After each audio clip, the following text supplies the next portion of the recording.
Volkkari Beetle. 1.2 TSI.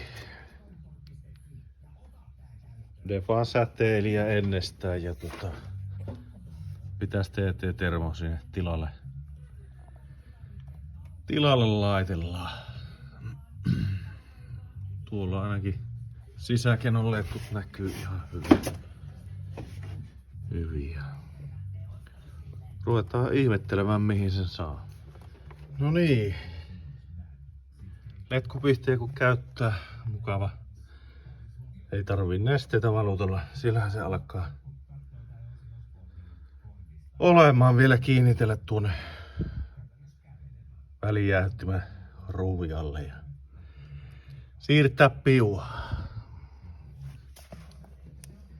Katellaanhan kohta uudestaan. Sielläpä se alkaa olemaan. Laitetaan vielä tää lukitussokka, mikä TT-termolla on hyvänä puolena Defaan ja muihin. On tullut useampikin karannut kaapeliliitos vastaan. Tällä se estetään. Se on jämäkästi siellä ja nätisti istuu. Letkuliitännät koko käy suoraan yleensä vakkilaisissa TT-termon nippaan. Ja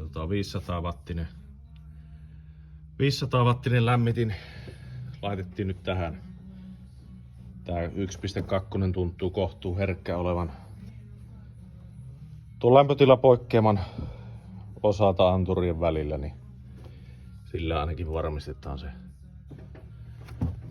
toimivuus. Eli tuolta lähtevä letku on tuolta mutkattu suoraan lämmittimen imuun ja työntää sitten sisäkennolle. Vähän piti sitoa, ettei ota näihin kaapeleihin kiinni.